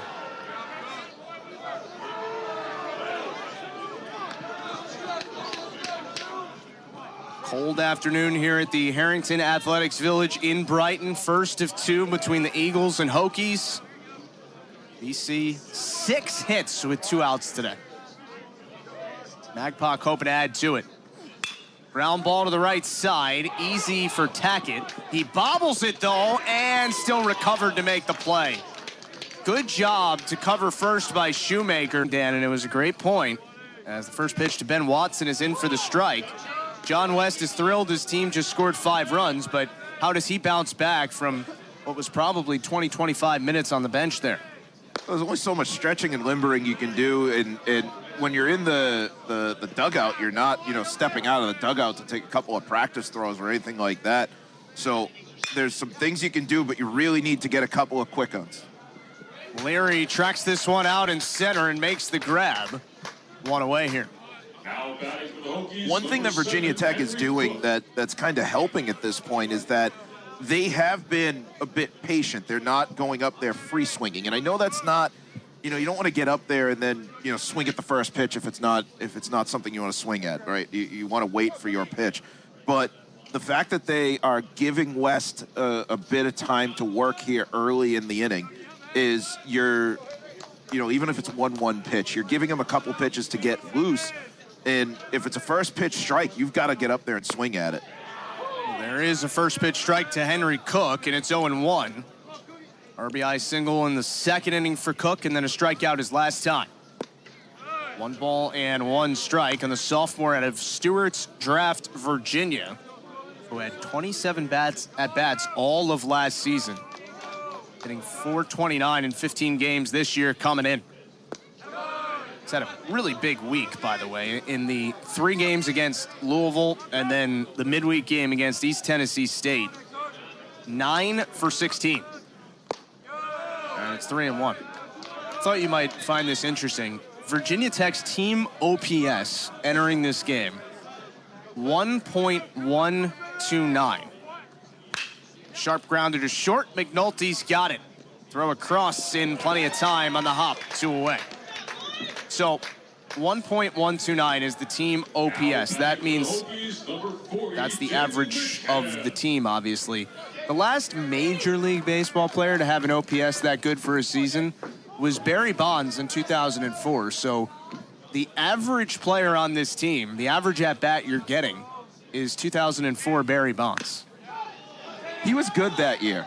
He was. I very much remember what those teams were like. Oh, they're calling him out. Interference. They're saying that McCann was out of the box when the ball hit him, and John Sheff is not thrilled, as you might guess. Jeff Gosney, the home plate umpires, likely going to assemble the crew and talk about this. Let's watch it again. If the ball hits you and you're out of the batter's box, you're out. Okay. They're going to overturn this. They're actually just missing that it was a foul ball, I should say. So that clearly hit his foot. So the umpires get together, and we'll see if with the naked eye they can get this overturned. They can't. They're going to call him out. And John Sheff is not happy. Kurt Elbin, the third base coach, is not happy. You can see it's very, very clear, but we have the benefit of replay and slow-mo, obviously, Dan. Yeah, the foul ball comes down inside the box, and we saw it clear as day, kick the pellets up.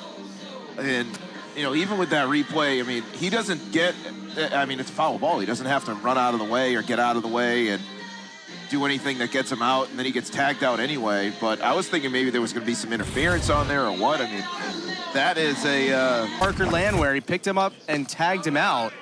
And it's a 1-2-3 inning for John West. And based on these rules of what can be reviewed and what cannot, I would tend to think that is not a reviewable play because, yes, you can challenge fair foul, but, Dan, you can take a fair ball and make it foul, but you can't make a foul ball and make it fair. It's a bit of a tricky one because it's not, did it land foul, did it land fair or not, but obviously there was no challenge, and based on the fact that John Sheff and his coaching staff all argued the play immediately and seemed to know the call was wrong, you'd imagine they would have obviously challenged it if they could have. Right, and that's where I was thinking there was interference on the play, was because it was so clearly a foul ball. I was thinking, did he knock it out of the box in time? Was there a collision between Landwehr and McCann? Yeah, we were kind of screened, so it almost looked like from our angle maybe it hit him.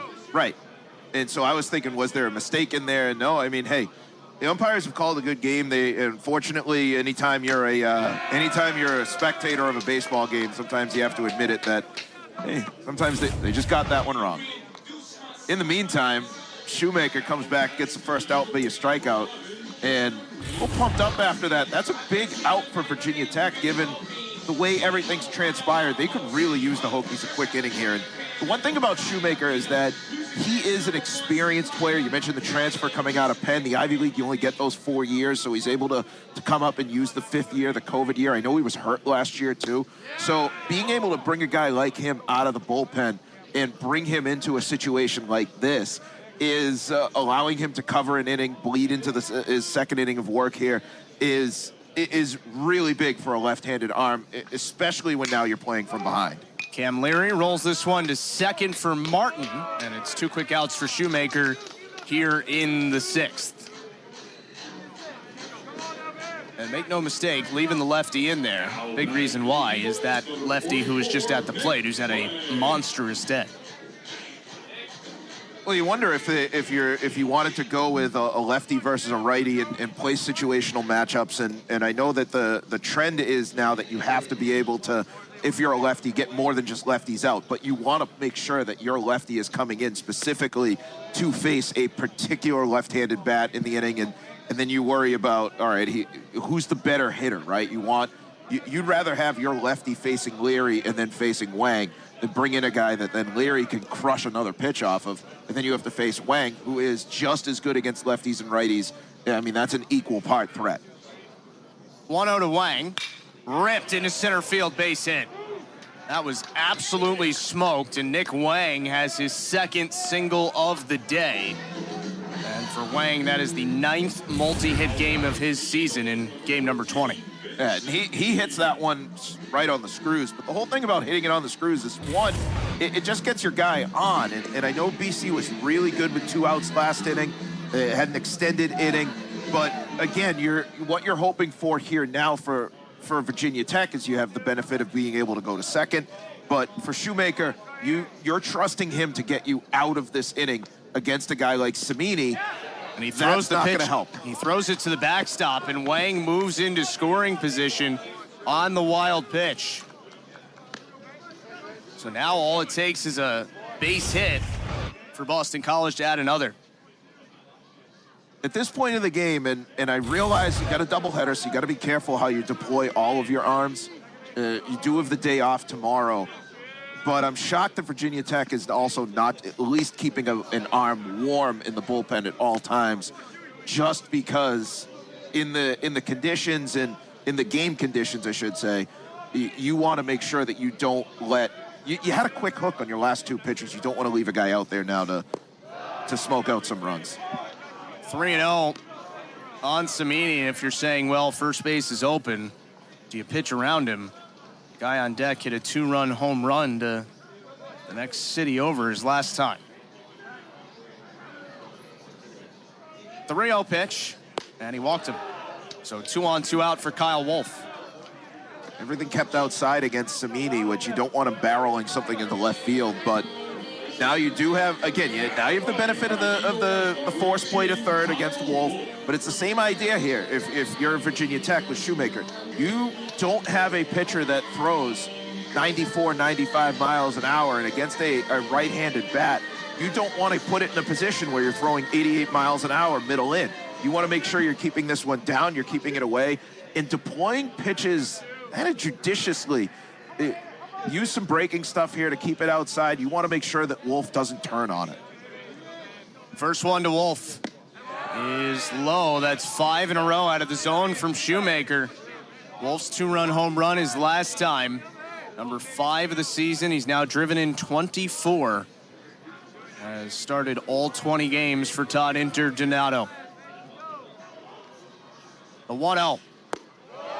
2-0, a good hitter's count. Hit one that deep, which is there's that momentum shift that you could feel off that home run. And if you're BC, having the presence of that bat is something that 10 years ago you didn't have consistently. You didn't have it, even the year that they went to the Super Regional back in 2016, that team was 1 through 9 contact type hitters. You did have guys who could go yard, but you didn't have guys who were power hitters. And now they have power hitters, and every team since probably 17 or 18 has had one guy in the middle of the lineup that has put on 10 pounds of rip. And 6 offerings. And that is on the outside corner, 2-1. Virginia Tech has used 3 pitchers so far today. John West has gone the whole way for BC, and the situational hitting for the Eagles has carried them to this 2-run lead. 2-1. Ground ball to the right side. Handled by Martin, and the inning is over. So Shoemaker works into and out of trouble into a ball game and give you a chance to win, and John West has absolutely done that today. You've wanted your starting pitching to be your stable point, to be a stabilizer for your staff and for your entire team. And that doesn't necessarily mean that you need your Friday night starter to be a stopper to go out there and give you a complete game shutout win, but you are asking him to put you in a position to win the game. Johnny West has done that today, gets the first out here in the 7th, and has worked quickly, has gotten more comfortable, and what it's doing on a day in which you have a doubleheader is that it's saving your staff for the second game. Now, for Virginia Tech standpoint, you've used a number of pitchers. You get Shoemaker at least here to get you through the 6th, but you will have those guys' services in the second game should you choose to need them. But Boston College has not yet had to go to the bullpen. The longer West goes, the longer of a leash he's earning. And you're giving him that amount of space that the longer he goes and the more it goes, the more it's saving a bullpen that you might need in the second game. By the way, that was Eddie Eisert who pinch hit for Sam Tackett and grounded out. And now it's a 2-0 count on the 9-hitter, Clay Grady. Brady had that RBI triple his last time and reached on a fielder's choice back in the 2nd. That's in for a strike, and it's 2-1. So now West has, in fact, matched that 6 1/3 inning performance against NC State. And one more out would, of course, set a new season high for innings pitched. Went a little too fast that time, so we'll do it again. The irony of West is that last year when he had the Virginia Tech game is that he was getting stretched out a bit for the season. He was only throwing 3 or 4 innings at that point.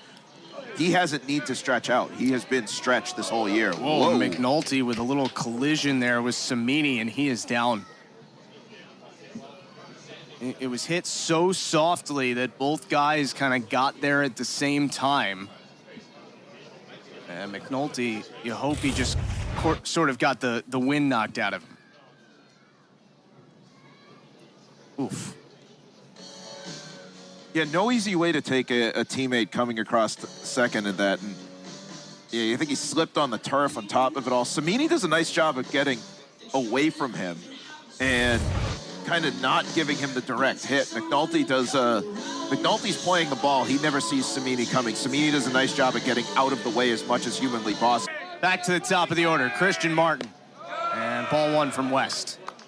What was ironic, I guess, about Grady versus just in general was the fact that there was kind of a chess match that had developed between him and West that led to that, which was he was toe tapping a bit more and doing things to force West as he was delivering to not see a hitter that was set and set the pitch. You see even Martin doing it now where he's taking that breath and steps in, steps back. I know Landwehr just stepped up, but it's not even necessarily stepping into the box, stepping out of the box so much as the, you know, like I said, the toe tapping and getting yourself set. That little battle between a pitcher who is ready to go and a hitter who's trying to stay ready to go. Both of them get their longest break because of something that didn't involve either one of them. Well, Tyler Mudd, who's a lefty, is loose and ready in the Boston College bullpen. And obviously you have Martin at the plate right now, who's left-handed. DeMartini on deck, who is left-handed. Virginia Tech is a left-handed lineup predominantly. So I wonder how much longer until Todd Interdonato makes that move to his lefty. 2-0 is down and in, and it is 3 balls and no strikes on Martin. And as much success as West has had against Carson DeMartini today, I'm not sure he gets to face him a 4th time. There's a strike, and it's 3-1. Regardless of the result here, I mean, you just don't see any more starters go through an order 4 times. This is the first batter, obviously, Martin, that he has faced for the 4th time today. 98th pitch is down and in, ball 4. And it's 1st and 2nd with 1 out for a guy who last week was the hottest hitter in America. Well, I'm looking down to see if there is any move to the bullpen here, or if you're going to let West try and finish it against DeMartini. What Virginia Tech's left-handed hitters have shown is an ability. Yeah, here comes the change. What I was going to say is that the left-handed hitters have shown their ability to set guys up who are the next hitter. So I think you make the change here. Well, John West, Almost the exact same stance that he can deliver a power hit with. Tyler Mudd delivers strike 1. He has been exceptional this year. The sophomore transfer from Holy Cross, 1.06 ERA in 4 appearances and 17 innings. That's in the air, on the infield. Cimini and McNulty both want it. It's McNulty, and that is a massive out for Tyler Mudd.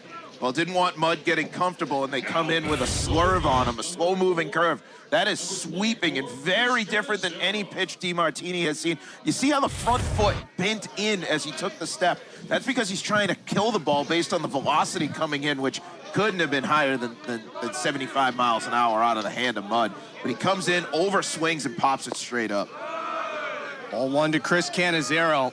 All 4 of Mudd's outings have been at least 3 1/3 innings this year, so including the out he just got, he would only need to go 2 2/3 to finish the game as Cannizzaro fouls this down the left field line, and the count 1-1. By the way, those 98 pitches for John West, a new season high, slightly surpassing what he did against UT Arlington in terms of pitch count in his 2nd start of the year. 1-1 for Mudd. Swing and a miss. And it's 1-2.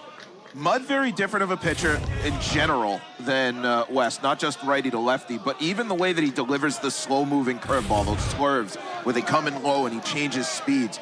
If you're swinging at his fastball and over-swinging at 85 miles an hour, then when he comes in with that curveball or that off-speed and you over-swing again, you're going to be so far out in front of it that it's not going to matter where it bounces. 1-2. Soft grounder, just fell. That was threatening to hit the base and be an issue for Boston College, but luckily, if you're an Eagles fan, it was on the other side of it, and it remains 1-2. Look at this thing. Hug the chalk, fake chalk, and just fell.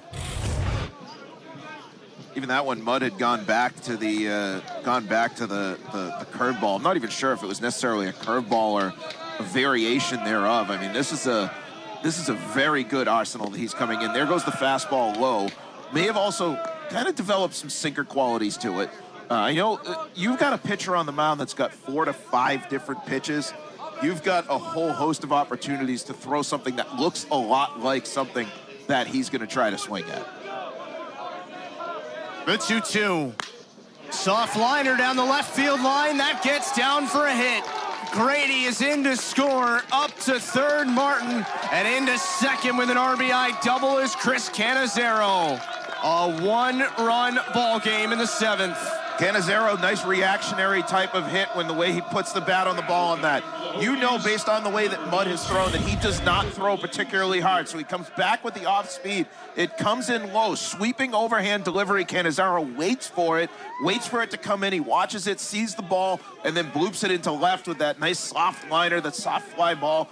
Nice piece of hitting on his part to be able to go down and fish it out, protecting the plate with 2 strikes as well.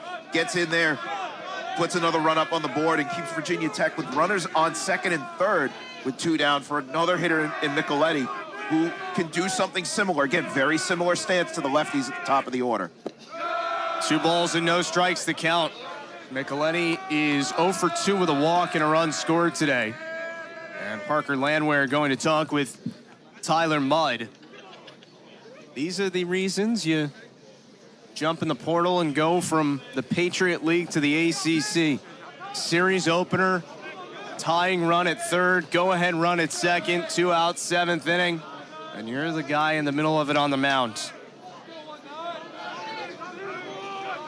Here's the 2-0. Breaking ball is low, and it's 3-0 with Ben Watson, another left-hand hitter on deck. So with first base open, likely don't give in to Micheletti here. Fastball in for his strike, 3-1. 2 runs in the 2nd, 2 in the 5th, 1 in the 7th for Virginia Tech, 1 in the 3rd, and then 5 in the 5th for BC. 3-1 pitch. Count full. Mudd's fastball is around 88 miles an hour, but it plays up, especially because he throws so much off-speed stuff. Here's the 3-2. It's popped up, and this should get the Eagles out of the inning. McNulty makes the grab, and Mudd holds on to... Down there at first with Gibson, that I'm going to be interested is how he plays the bag. Tackett was playing it almost short, shallow. He's playing it a little further back and a little closer to the foul line. It creates a lot of space between first and second. Very different positioning, and I suppose that's more just personal preference in positioning with Roach at the plate as well. 1 ball, 1 strike. More traditional of a first baseman is Gibson than what we saw with Tackett, who, you know, we said was listed at 6 feet tall but felt shorter.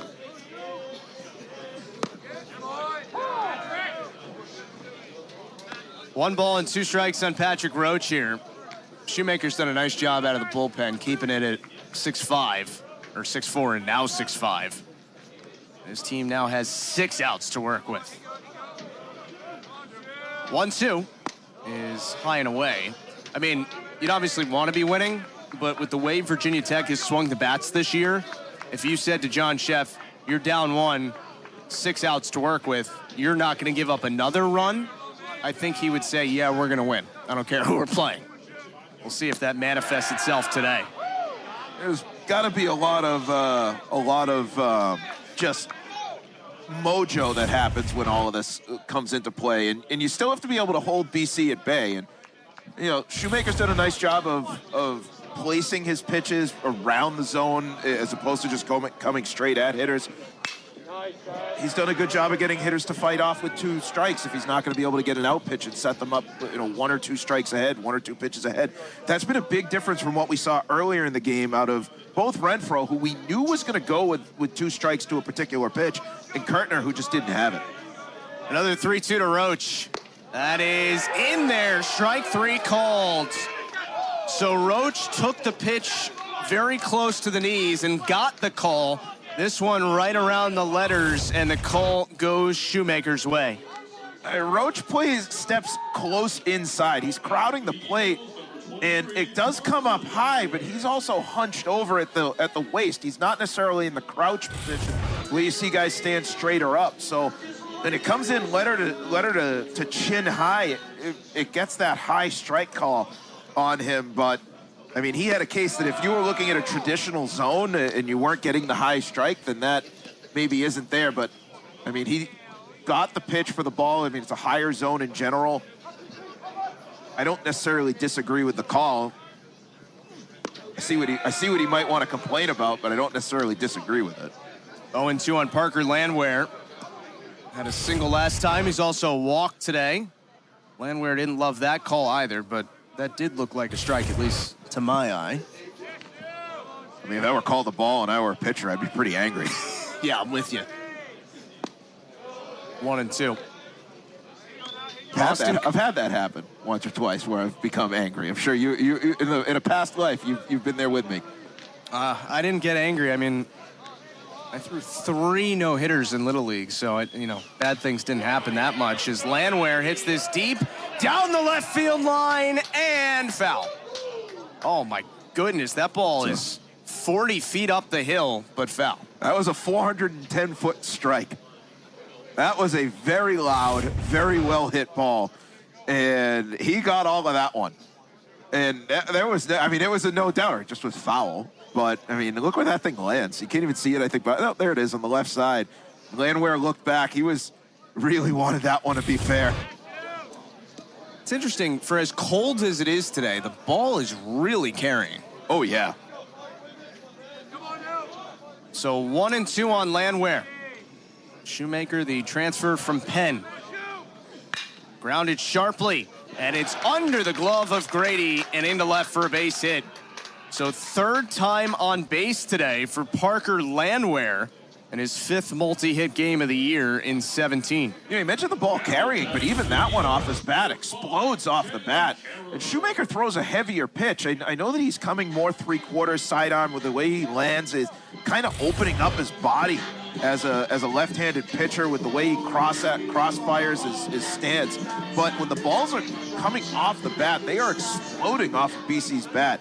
And doing very nice job are the Eagles of getting it into the ground, beating hard ground balls. It's a little different than what Virginia Tech's doing, which is protecting the plate and being able to put softer balls into the outfield, lifting the pitches as well they are. We're seeing a nice contrast, which is funny because before the game I wouldn't have thought that, which is a power-hitting team like Virginia Tech hitting soft liners and bloop singles opposite BC, who is destroying the baseball. 2 balls and no strikes on Cam Carraher. Boston College's lineup has been so deep today. Landwehr, the 6-hitter, on base 3 times. Carraher, the 7-hitter, on base twice. Magpok, a single and a run. McNulty, a single, a run, and a sac bunt. So that's your 6, 7, 8, 9 spots for Todd Interdonato, and you put that together with 3 RBIs for Leary, a home run for Wolf, a couple hits for Wang, twice on base for Samini. Every single guy in the 9 has reached base. 2-1. And the count even at 2 balls and 2 strikes. Last year, David Shoemaker's Penn Quakers were Ivy League champions. And they got the experience of going down to a regional, and now he transfers to Virginia Tech and fully expects at least another regional experience this year. 2-2. That is inside, and the count is full. And now we'll see if Landwehr thinks about running from first. He is not the most fleet of foot, but he did get a stolen base earlier in this game when it was 1st and 3rd, and Virginia Tech kind of let him go. He does run. It's a swing and a miss. Throw to second. Got him. Cook nabs his 2nd runner of the day, and the strike him out, throw him out, ends the 7th. Of the 8th or top of the 9th, there's going to be some different things that they have to do for that 2nd game that they don't normally do. Tyler Mudd back out to the mound for the 8th and delivers a first pitch strike to Ben Watson. It is 5-6-7 for Virginia Tech here in the 8th, down a run. Bouncer to second, Samini, one away. So for the Hokies, if you do a little math, right, you have your 6-hitter up now, which means that even if no one got on base between now and 2 outs in the 9th, your leadoff man, Christian Martin, is guaranteed another at-bat. You would need a base runner at some point for DeMartini to hit again. Check swing, and it is a strike on Henry Cook. First base umpire Will Prestwood said he went around.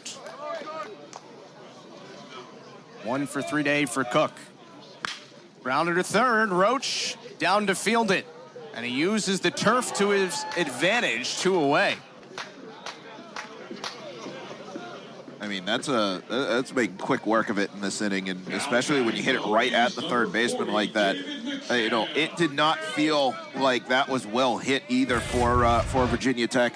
You see Roach just pick it right off the body and then just easily step and throw it. You're right, use the turf very neatly to throw it across. I'm still getting used to that. I know that this field's obviously been open for, 6 years, and I've seen more of these AstroTurf fields. I'm still getting used to that when you see an infielder throw it off the ground like that. It's quickly 0-2 here on David McCann, who has an RBI single in this game, and remember had that very odd unassisted ground out to the catcher Landwehr last time where it looked like a foul ball that the umpires didn't see, and he was tagged out. Mudd's 0-2. Good take there. It's never too early to start looking at the RPI. BC 58 right now, and Virginia Tech number 22.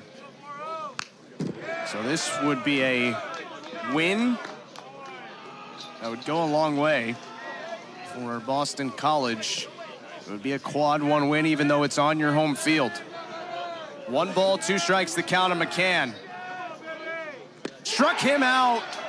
Nasty breaking ball from Tyler Mudd. And it's a 1-2-3-8. On the scoreboard, if you take away the mistakes that were made along the way by Virginia Tech in that inning, whether it's a quick hook to the pitcher, relief pitcher doesn't have it, drop ball in left field, you're looking at a very different type of ball game, because really that inning, post 2 outs, has been the entire difference in this game. Adam Magpok behind 0-1, and now the count even. Shoemaker has thrown 2 1/3 scoreless out of the pen, struck out 3 and walked 2. And you see the day for Magpok, the freshman out of Torrance, California. Ground ball hit sharply, but right to the second baseman, Martin, for the first out of the 8th. Shoemaker's done a nice job of settling in after he had to come in the fifth, and gets through some of these innings. And one thing I've noticed is that there's a quiet intensity about him on the mound. When he didn't get a couple of pitches last inning in the 7th, he maybe scratched his face a bit, and kind of, shook his head and had the look. He had an angry look on his face, I know for sure. But quiet intensity, you even see it there from the way he's looking in. When he sets, you see the way he kind of hitches the hands a bit and then comes through and then fires home. And each time, each movement is so deliberate with the way that he's throwing it, which is nice to see, because when you're throwing from that 3/4 heavy ball, shot put left-handed throw, he's coming cross action from his hips and stepping down. You see how the legs are a little split apart, steps in, throws. Every part is well planned on each pitch by him, and that's good to see, especially coming out of the bullpen from a 5th-year guy. You need a guy like that who can just eat up some innings. 2-0 here on the 9 batter, Sam McNulty. He's had a good day. McNulty, a sac bunt back in the 3rd inning. Singled and scored in the 5th, made some good defensive plays as well. And he's the kind of guy that, sort of embodies the Boston College baseball player, and also just impacts winning in so many ways for this program over the last 2 years. 3 balls and 1 strike now. Well, in college baseball, you need guys like that. You need guys to fill out your that not necessarily fill out your roster, quote unquote, but guys who are just very, very good college players. They do have potential at the next level. They do have the ability to to turn into professional type ball players. We saw that on Jake Alou, who delivered who debuted for the Washington Nationals last year, and guys like Joe Swazi, who are moving up through the New York Mets system. Guys who are very good college players who are just baseball players. Well, McNulty draws the walk here, and that flips it back to the top of the order, and Cameron Leary, who has homered and also has an RBI double off the wall in center in this game. Leary now with 7 multi-hit games this year. He's extended his hit streak to 4 in a row. That is ball 1. We saw this last year from, you see the double-barreled action in the Virginia Tech bullpen, from Leary and Wang helping Boston College get to the regional final down in Tuscaloosa. They both have the ability to get so scorching hot that they can carry you for an entire weekend. I mean, BC, when they went down to Chapel Hill and swept North Carolina last year, that was the Cam Leary weekend. Well, I love how you can even say that. You know exactly which one it is. And if I say, well, you get the Nick Wang game, everyone remembers what he did against Harvard, the Beanpot. Villanova, too. Villanova. Yeah, everyone, he got so hot so quickly that it became almost a folk hero because people didn't know anything about him, didn't understand what he brought to the team, and then all of a sudden he was lead the team in base donks. Leary with a good cut. Tend to break inside on them or try to pitch them inside a bit more. That you almost have to get around quicker to push it to the outside off that part of the barrel to get it up in the air.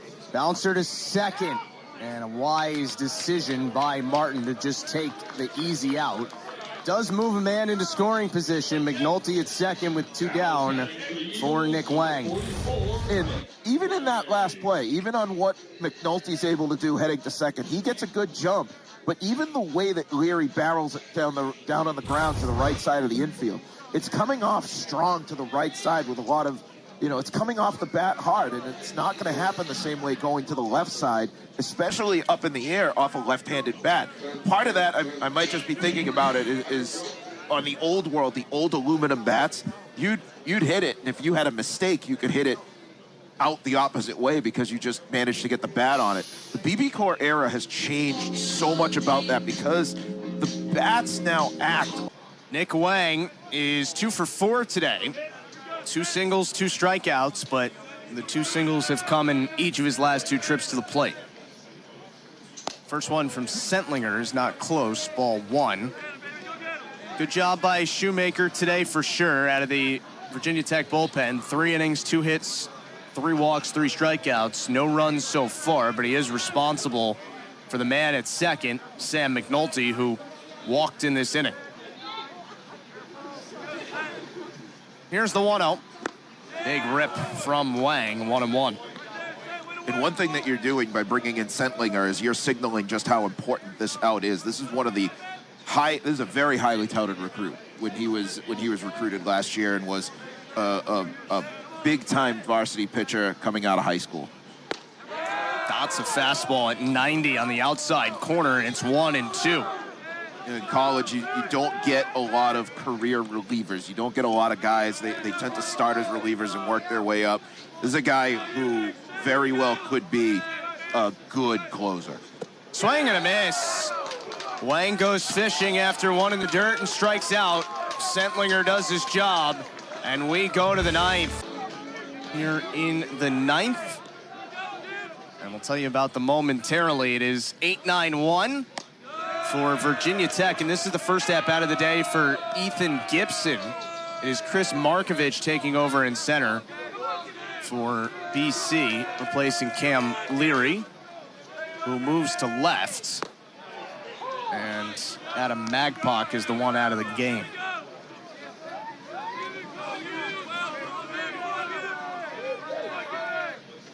Gibson lines this into left field, base hit. And in his first at-bat of the day, the freshman gets his 5th hit of the season. And the tying run is on for Virginia Tech with nobody out. Wouldn't be shocked to see if Virginia Tech tries to move along the bases here early. 9, Clay Grady. You understand that the guy who's coming up to the plate, Clay Grady, had that triple that happened there when Leary dove and it bounced off of his glove. I have to think that they may try to do something on the bases with Grady at the plate, and by that maybe a hit and run or maybe a run and hit. You don't want to get caught up at all. He squares, and Mudd misses outside, 1-0. Tyler Mudd has gone an inning and 2/3 scoreless thus far. His shortest outing this year out of his 4 is 3 1/3. He gets 3 more outs. BC would have a win today. They are hoping there is no chance for this outing to be 3 1/3. 2 balls, no strikes on Grady. We'll see if they take the bunt off now that he's way ahead in the count. Tying run at first, no one out. That is just inside, 3-0. I did think they would go for the bunt. I did think that was on the table with Grady being the number 9 hitter, but at the same time, I'm never sure if you want to give up outs or not in the 9th, but the playbook does say to bunt the guy over to second. 3-0. Takes a strike, 3-1. Top of the order, Christian Martin on deck, and then Carson DiMartini after that. BC trying to close out what would be a huge win to start this series. Mudd's 3-1. Missed high, ball 4. And it's first and second with nobody out for Christian Martin. Not saying that's your nightmare scenario. That is not your nightmare scenario for Boston College by any stretch, but that is a pretty bad case because you had your 2 right-handed hitters.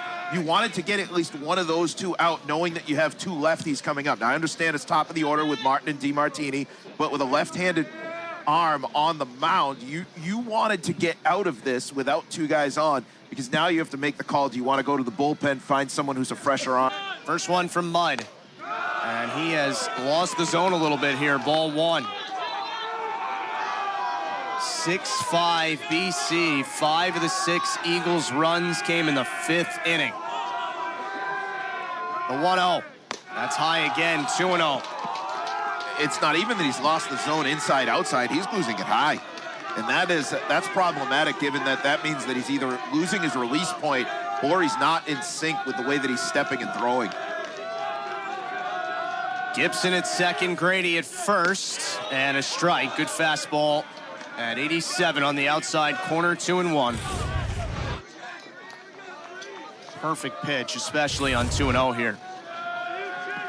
Now Mudd's 2-1, and that's a breaking ball that barely misses. 3-1 with the reigning National and ACC Player of the Week on deck. And that's a good call. That was outside. Good hitters count for Martin. Line drive foul, and the count is full. He was green-lit. That was not. He was green-lit to take that to swing at that the whole way. I think Martin maybe was given kind of a cautionary, at least sign to let him add a little bit of grip here. But I think that was a. If it's there, you're allowed to swing. And on 3-1, Mudd misses again high, and Martin overswings a bit on it. But that was in a spot to get absolutely crushed if it wasn't overhit. 3-2 is smoked. Deep right field. Christian Martin has put Virginia Tech on top. Same place. That pitch was in the same place as the last one, and Martin did not miss this time. Mudd, we mentioned how he's just been missing high. He had lost the zone. He'd lost a feel for hitting the zone. He winds up missing high to Martin. Martin fouls the first one, second one, letter high, number high, and he doesn't miss it all. Knows it's gone right off the bat. That pitch put into tomorrow. 3-run homer for Martin. That is a beautiful piece of hitting, and he knew it. He knew it as soon as it was off the bat. There is no better feeling if you're a hitter to be able to rock back and rock one out of the plate, out of the park like that. And Mudd hits DiMartini on the next pitch. And still nobody out, another runner aboard for Virginia Tech. And, you know, you hearken back to what John Sheff said to us yesterday when we talked with him. We just feel like we have a group 1 through 9 that by the time you have to get us out 27 times, you're going to be worn down. And Boston College got him out 24 times with the lead, but Mudd has struggled a bit here in the ninth inning, and the Hokies are back up 8-6. And the thing is when you have a lefty-lefty matchup, you want Mudd out there. You can say, all right, do you want to take him out with the right-handers coming up? That was the matchup that you wanted him in there for.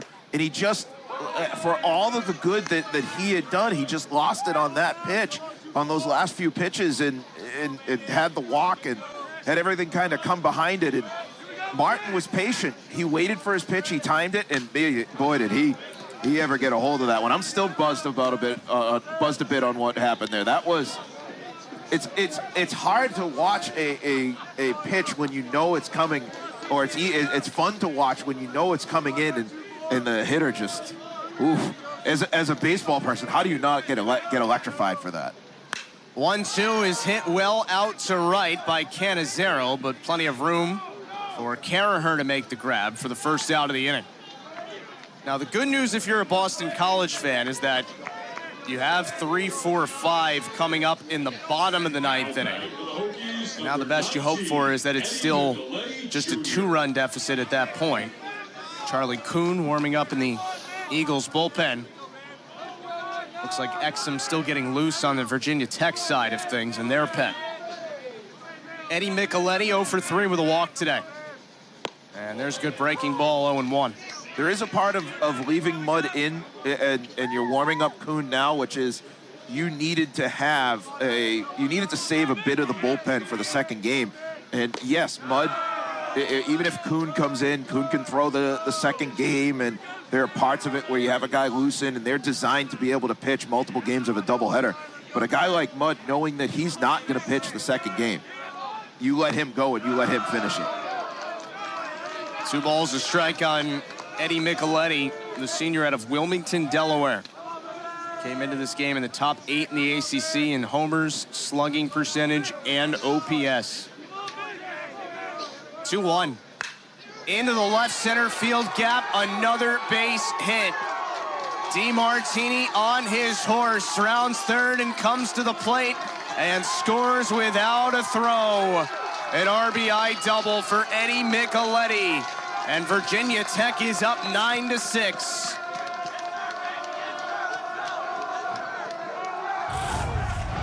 Another fine piece of hitting, and again, the pitch left a bit high, and it's left in a position where you're gonna watch it get hit. And that one goes inside out swing out to left center field by Micheletti. Does a nice job getting a swing into it, and then I don't really know what that celebration was. That's an air guitar. That works for you, my goodness. 4th double of the year for Micheletti. And now a 1-0 count on Ben Watson. 4 runs on 3 hits, a walk, and a hit by pitch in the inning for Virginia Tech. In the air to center. A long run back for Markovich, and he is able to track it down for the second out. 2 away. Biggest issue on a pitcher like Mudd is if he loses, and we've said it a couple times, loses feel for the zone. But if he starts losing pitches high, and like I said, if you're losing them inside, outside, that's fine. If you're missing low, that's fine. The minute you start missing high, that means that there's a lack of coordination. There's a loss of coordination between your landing spot, your point of release, everything coming together. And when you miss high, that is in a juicy spot for any hitter. 1-0 on Henry Cook, who is the 8th batter of the inning for Virginia Tech, trying to get their 16th win of the year and move to 6-1 in the ACC for the first time in program history. Already 5-1 for the first time.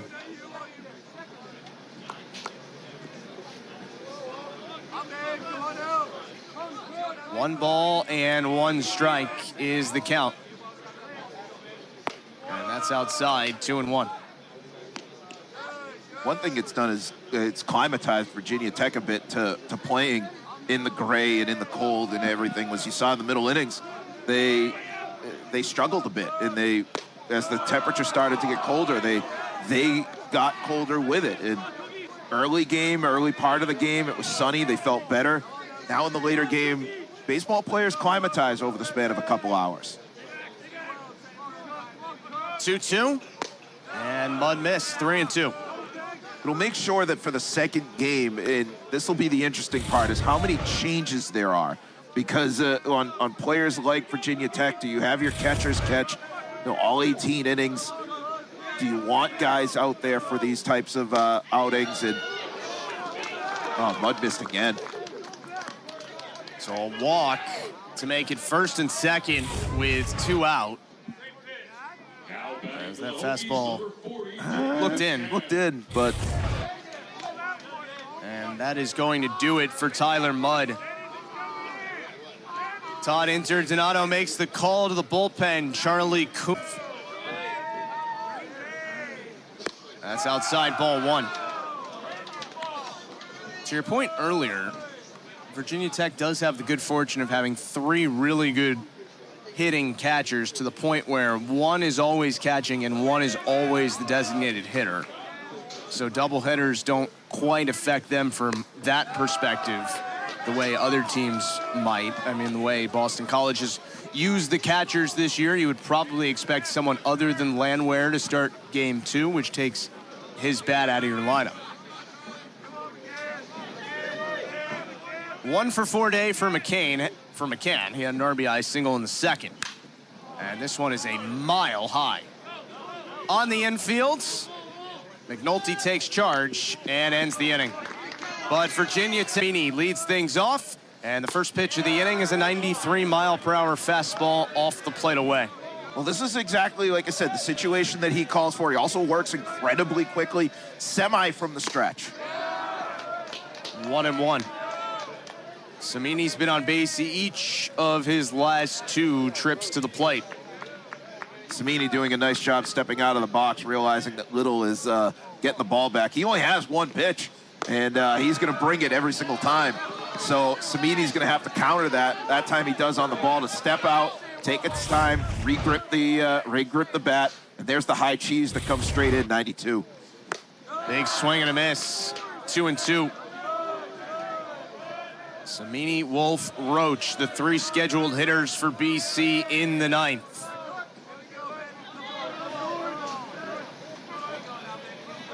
Little's 2-2. That's low and away. Ball 3. Yeah, just a bit away, just a bit low.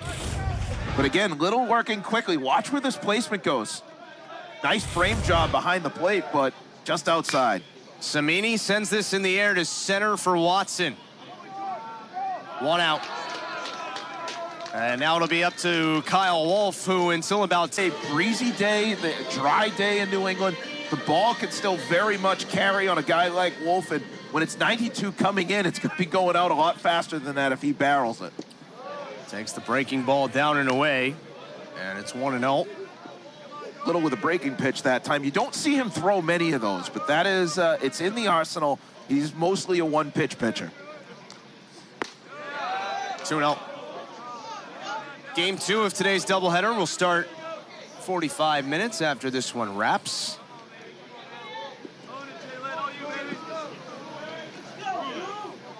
Good hitters count.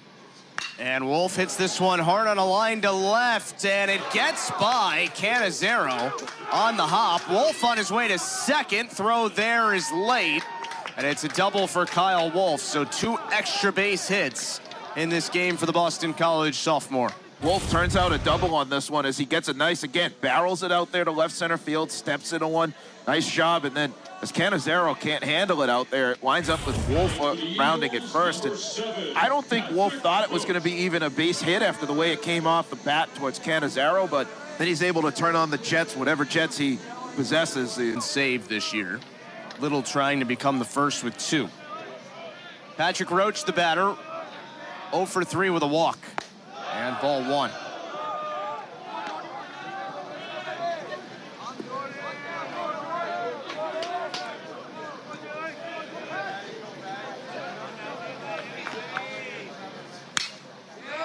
I'm sure there was some kind of conversation between Todd Interdonato and Kyle Wolf during that mound visit that Virginia Tech took of, I love the hustle, love you legging out the double.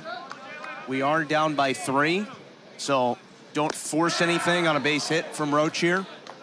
Yeah, you don't want to run into the out, and understanding that if Roach puts it down on the left side, even though there's space between short and third, you do not want to run into that out at third. A pop-up on the right side. Christian Martin puts it away, and Boston College is down to its final out. Well, with Landwehr coming up and almost wiping out the guy coming up to get the bat, took a practice swing right as he was walking through. I guess he's dialed in. But Parker Landwehr is getting in the box now. Here's a guy who has had his success getting the bat on the ball and getting on base, which at this point is all you're looking to do at this point. You want him to get on base. You want him to occupy at least first and keep this inning moving. Takes a first pitch bender for strike 1. 2 singles and a walk today for Parker Landwehr.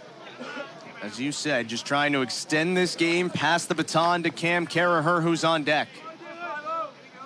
0-1. Chopper to the left side. DeMartini in. Throw across in time. And Virginia Tech with 4 runs.